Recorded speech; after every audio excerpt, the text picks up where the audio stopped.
Welcome back to the Brain Health Kitchen podcast. I'm Dr. Annie Fenn, and I'm here with my co-host and producer, Jenny Schilling. Hi, Annie. Today we're doing something a little different. We are. We just wrapped up season 1 of the Brain Health Kitchen podcast.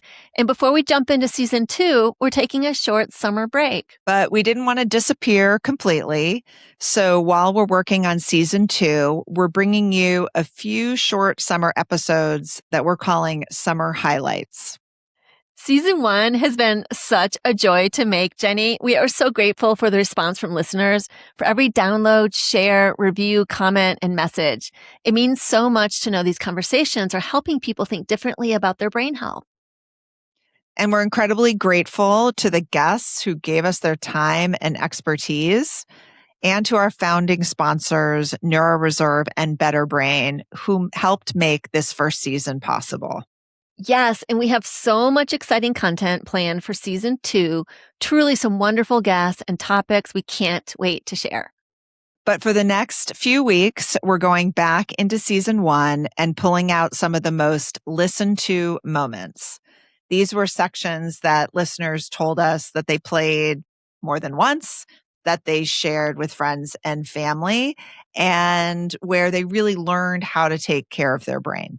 Yeah, and I've heard from friends too. Everyone seems to have a favorite episode or a favorite part of each episode.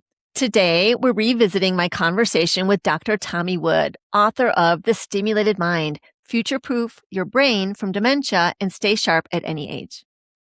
This was a hard one to just choose a couple clips from. The whole episode is chock-a-block of great advice and science, but we did pull just a few clips so that you can take this on the go, and in 15 minutes, you're going to get some great tidbits. Absolutely. The whole episode was just so fascinating. I hope everyone does get a copy of Dr. Wood's book because it's such a valuable resource. And it's really fun to read. So enjoy this summer highlight.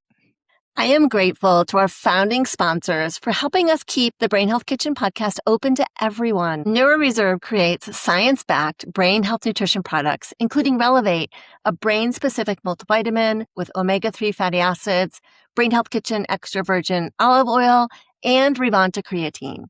Go to neuroreserve.com and use code BHKPodcast for 10% off. Second, our founding sponsor, Better Brain, is the world's first dementia prevention program that's covered by insurance for most people. Get brain health testing, expert coaching, and a personalized action plan. Learn more at betterbrain.com/Annie. In this first clip, Tommy introduces one of the central ideas from his book, cognitive headroom. This was a new way for me to think about dementia prevention.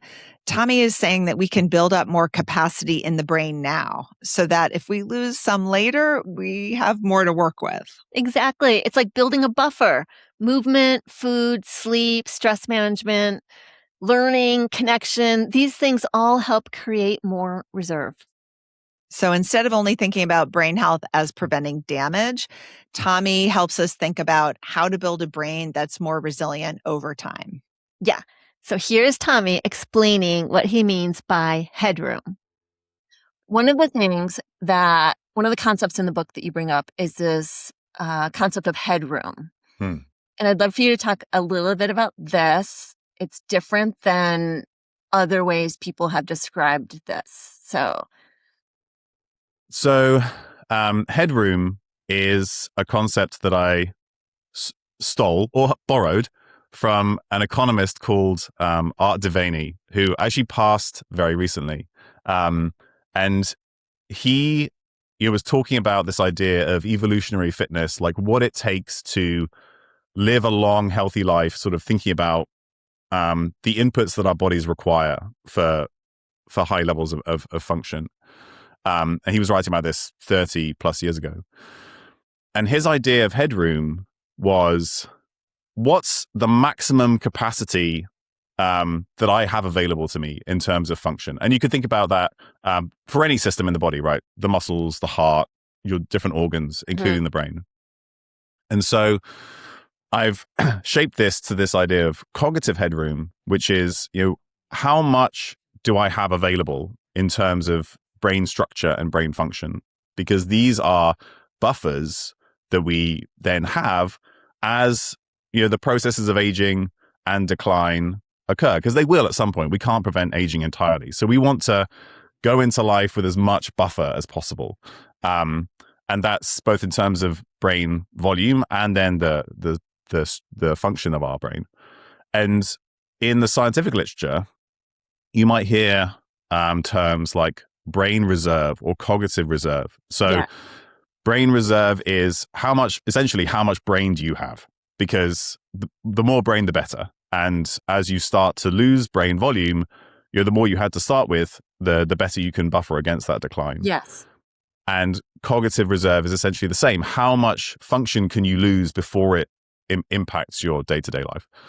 And you might hear another term called resilience. So cognitive resilience is how well can you maintain function in the face of accumulating damage or pathology. So amyloid and tau and vascular disease in the brain. How well can you tolerate that buildup? Because you will get some. All of us will get some. And so I think then I combine these reserve and resilience into this idea of headroom, because many of the modifiable factors for dementia, or modifiable risk factors, exercise, diet, social connection, stress management, sleep, they build reserve and resilience. And so that then provides us this total idea of headroom, like how much capacity can we build in our brains to sort of be this buffer against times when we're stressed or sleep deprived, and we still want to perform well.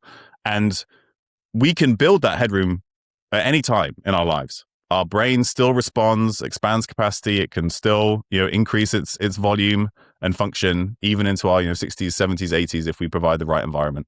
So it's something that we want to build whenever we have the opportunity to start working on it.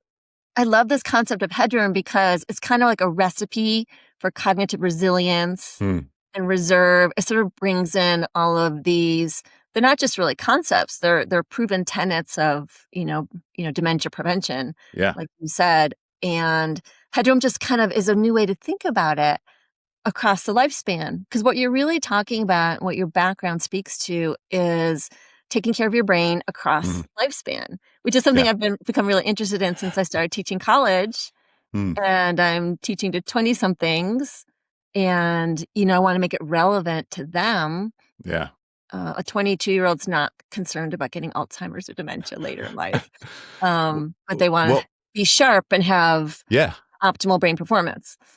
Exactly. And what I think is then useful is to know and acknowledge that the things that you can do to improve how sharp you are and how well you remember and learn and perform at school, those same things build headroom regardless of where you are in your life stages, right? So whatever they're doing now or can do now to improve how well their brain functions is going to translate into, some kind of benefit years down the line.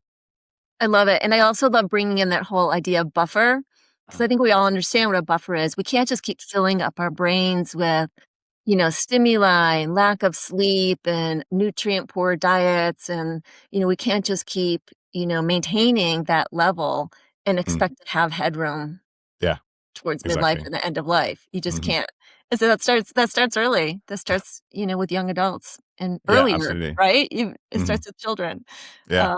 So I love this concept. I love how it gives me a new way to think about cognitive resilience. The next clip is one of the reasons I think Tommy's work connects with so many people. He takes a big topic, which is exercise and brain health, and really makes it bite-sized and manageable. Yes, we all know exercise matters, but that can start to sound like another impossible thing on the list. Tommy's point is that movement does not have to begin with a full workout. Sometimes the first step is simply breaking up long stretches of sitting. And that can mean stairs, squats, walking around the house, dancing for 20 seconds, anything that gets the body out of that prolonged sedentary state. Here's Tommy on what he calls exercise snacks. So let's go back to exercise for a minute. One of my favorite tables in your book has to do with your pantry of exercise snacks. This is the part of the book that I'm actually going to put on my computer screen. So when I'm at work, toiling away at my computer most of the day, I can check in and pick an exercise snack from the pantry. So you talked about how important it is to exercise, and that it doesn't have to be, like 2-hour long workouts. What is the benefit of snacking, and what are some examples? Yeah. So in the book, I have this idea of the movement funnel, which looks a little bit like an upside down pyramid. But upside down pyramids have gotten a bad rap recently. So it's Oh yeah, it's a funnel, and I have it as a funnel because a funnel is something you move through, and you can kind of like add as you go. But the entry point is what I call snack, and this is important again, just sort of conceptually, because like you said, people often assume that you have to do some amount of arduous exercise for it to be beneficial, when all the data show that any movement you do more than what you're doing right now will be beneficial for the brain. And that can come in any form. You can then create a much more structured, multifaceted training program if you want. But the biggest benefit seems to come from people who are relatively sedentary to being just a bit less sedentary. And one of the most important parts of that is just not spending huge amounts of time sitting still. And there was some interesting data from like the UK Biobank where the risk of being sedentary the increased risk of dementia due to being sedentary came largely because of very long periods of being sedentary during the day that weren't broken up. So to kind of like put some numbers on it. So imagine that you spend 10 hours a day sitting, might be 12 hours a day, right, at work and then at home afterwards.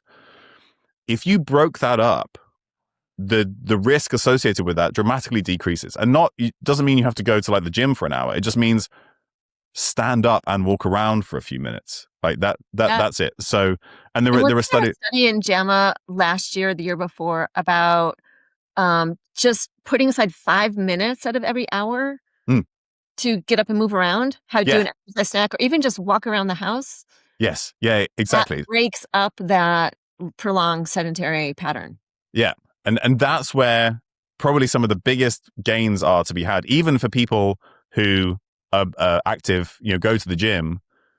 There's both short-term benefits on cognitive function from, just moving around occasionally. And there are studies that show that, right? If you sit still for 2 or 3 hours, mood and blood flow to the brain and cognitive function decrease slightly, and you just offset that by getting up. One of the snacks they've studied in those kinds of studies is just 15 squats, right? So you stand up, sit down, like, so your butt kind of hits the chair, but you don't kind of just like sit down in the chair. You do that 15 times. That's it. So then in the book, my pantry of exercise snacks has 2 different levels. So one is just changing the way that you sit. Because when you look at sort of hunter-gatherer or more ancestral human groups, right, they sit a lot. But when they sit very differently from how we do. So they're using their body a lot more. So either they're squatting or they're kind of resting on the ground, or they constantly have to get up and move around because they're not just like semi-comatose on the couch, right? That's a very different. You're using no muscles in your body when you do that. So the first is just changing how you sit. Maybe you occasionally stand up. You have a standing desk. Maybe you sit on a Swiss ball if you like. Maybe you're squatting. Maybe you're using other muscles while you sit. However is comfortable for you to do that. So that's like the first part. And then the second part is, maybe once an hour or every couple of hours, you get up and you do some kind of movement. And stairs are one of the best studied ones. I love stairs. Yeah. Yeah. My favorite workout when I travel is doing as many flights of stairs as I can. Exactly. I'm that like annoying guy when I'm in the airport, like always walking up the stairs rather than taking the escalator like everybody else. So like I completely agree. But in individuals who otherwise don't do much exercise, just like 20 seconds of stair climbing a few times a week significantly improves cardiovascular function, right? Wow. So again, we think we need to do a lot, but we really don't. So stairs, squats, jumping jacks, dancing around, push-ups, any of that, just for 15 or 20 seconds, every hour or two. This last clip gets at something I hear all the time. Is my memory getting worse? I think a lot of us have had that moment. You can't think of a word. You forget why you walked into a room. And sometimes you feel scattered at the end of the day. Yes. And Tommy gives a really helpful explanation here. Sometimes what feels like a memory problem is actually an attention problem. Because if we're constantly switching tasks, checking our phones, half listening, half working, we're never giving our brain a true pause, and the brain may not be able to encode the information in the first place. Exactly. Memory starts with attention. Here's Tommy on the modern brain, distraction, and why our memory may not be the whole story. Before we get to our wellness trends, thoughts on memory and, how everyone seems to feel like they have an impaired memory these days. You go into allostatic load, which is basically like we've got so much stimuli coming in. Like stimuli is good. Yeah. They are good, but too much can tip it over the edge into overwhelming the brain, correct? Yeah. So a few thoughts on memory.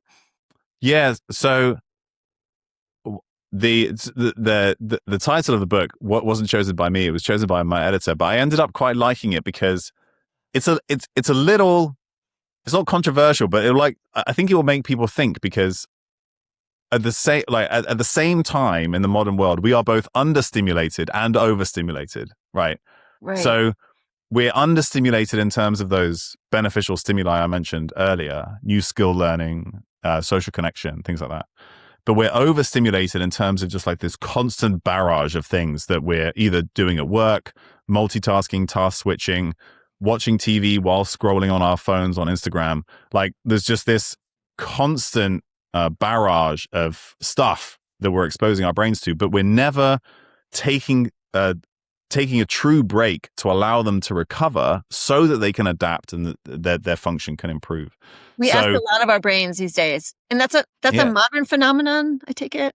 Yes. So if you think about, there have been some estimations of how much information our brains are processing compared to 100 years ago or 1,000 years ago, and it's like several orders of magnitude, like hundreds or thousands of times more. And I didn't put an estimate in the book because I was like, by the time the book is written, it's going to be out of date, because this is it just keeps increasing.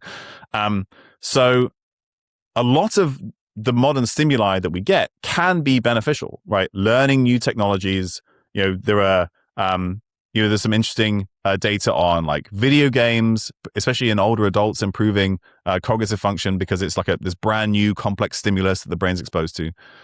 But in order to benefit from those, we need to decrease like the total amount of time that we're being exposed to stuff. So we need to spend more time like deeply focused and paying attention, and then actually give our brain a break. And that can, again, just be like little snacks during the day, right? Go outside for a few minutes. Just like completely disconnect, some breath work, some mindfulness. Even just like if you're working all day and doing multiple things at a time, there are studies that show that just like 5 minutes of watching comedy clips on YouTube is enough to kind of help you reset and go back into it. So we need to give ourselves those breaks during the day, because what happens otherwise, and this is why I think people feel like their memory is suffering, is we get less good at truly paying attention and focusing to on one thing. As we multitask and task switch between multiple things, that is inherently stressful. There are studies that show that, but it also makes us more distractible. And we get to a point where we distract ourselves. If we're not getting a new input from our phone, we'll go looking for something because we just get so used to this pattern of constantly switching between things. And so then we're less able to remember stuff, not because we're in we're in the sort of like the early stages of dementia necessarily, but because we're just not paying attention. So one of the most important things for to drive memory encoding and then consolidation is focus and attention. And so when you're distracted or you're doing multiple things, your brain just isn't gonna process that. It's just gonna ignore it. So I think it's just this constant exposure to multiple different types of information constantly, which we never give ourselves a break from, that means that we're spending less time truly paying attention to things. And as a result, we feel like our memory is less good. But actually, we can train our attention.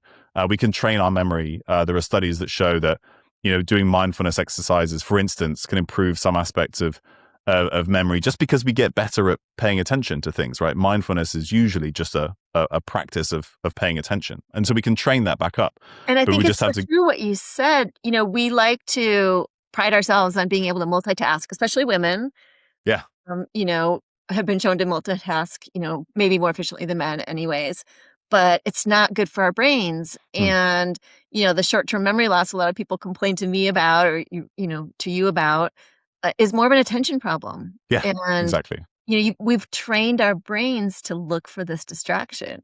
Mm-hmm. So Yeah, I that's love what you exactly said. it. When the distraction's not even there, our brains go looking for it because it's a pattern. Yeah. So Brains looking for.